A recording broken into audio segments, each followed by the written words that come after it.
हरियाणा में इस वक्त खरीफ सीजन चल रहा है और बाजरा खरीद प्रक्रिया पूरे राज्य में तेजी से चल रही है। लेकिन इसी बीच कनीना और कोसली मंडियों से अनियमितताओं की शिकायतें सामने आई।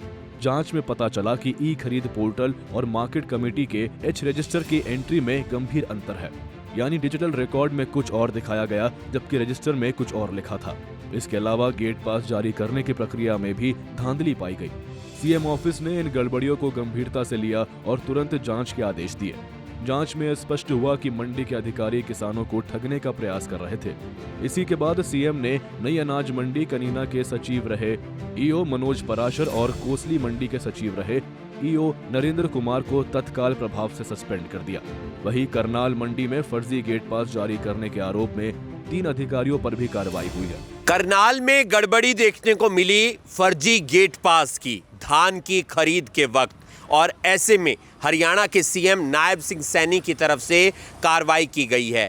क्या होता है गेट पास वो हम आपको समझाते हैं। जब कोई भी ट्रैक्टर ट्रॉली अंदर मंडी के जाती है तो यहीं धर्मकांटा से उसे गेट पास मिलता है, यानी कि एक परमिशन मिल जाती है कि आप अंदर जा सकते हैं, और वो गेट पास यहीं से कटता है। लेकिन अलग अलग आईपी एड्रेस के जरिए फर्जी गेट पास काटे गए, ऐसा आरोप है। और उसके बाद जो 2 मंडी सुपरवाइज़र हैं उन्हें सस्पेंड किया गया है, जिसमें एक बताया गया है अश्विनी है और एक का नाम हरदीप है। उसके अलावा एक ऑक्शन रिकॉर्डर मार्केट कमेटी का जिनका नाम सतबीर है, उन्हें भी सस्पेंड किया गया है। आरोप ये भी लग रहे हैं कि यूपी से धान सस्ते दामों पर खरीदा गया है और उसके बाद करनाल की अनाज मंडी में वो धान आया है, उसका फर्जी गेट पास कटा है और उन्हीं गेट पासों में गड़बड़ झाला हुआ है। और उसके बाद जब कार्रवाई होती है, जांच पड़ताल होती है, तो पता चलता है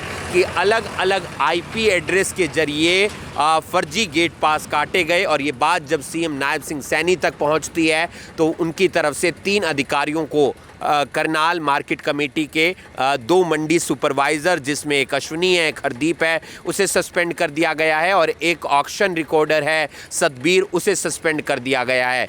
आगे विभागीय जांच भी होगी, जांच पड़ताल भी होगी, और देखना ये होगा कि जांच पड़ताल के दौरान क्या कुछ सामने निकल कर आता है। लेकिन सरकार को चूना लगाने का प्रयास किया जा रहा था फर्जी गेट पास के जरिए, जिस पर कार्रवाई देखने को मिली है। मार्केट कमेटी करनाल के मंडी सुपरवाइजर हरदीप और अश्विनी के साथ ऑक्शन रिकॉर्डर सतबीर को सस्पेंड कर दिया गया है। सरकार ने साफ संदेश दिया है कि किसान के हितों से किसी भी स्तर पर समझौता बर्दाश्त नहीं किया जाएगा। आपको बता दें, प्रदेश में बाजरा खरीद 1 अक्टूबर से शुरू हुई है और सरकार ने किसानों को 2625 रुपए प्रति क्विंटल के एमएसपी का वादा किया है। राज्य भर में 91 खरीद केंद्र बनाए गए हैं ताकि हर किसान को सरकारी दाम पर फसल बेचने का मौका मिल सके। हालांकि किसान संगठनों का कहना है कि कई जगहों पर किसानों को एमएसपी से कम दामों पर निजी आढ़तियों को बेचने को मजबूर होना पड़ रहा है।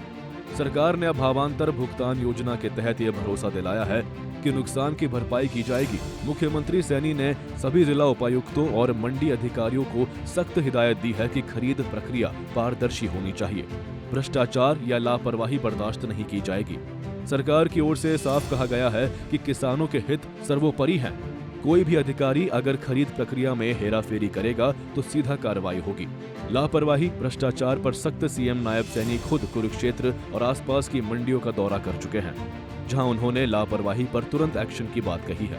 ताजा कार्रवाई से ये साफ हो गया है कि हरियाणा की सैनी सरकार जीरो टॉलरेंस ऑन करप्शन के मोड में है।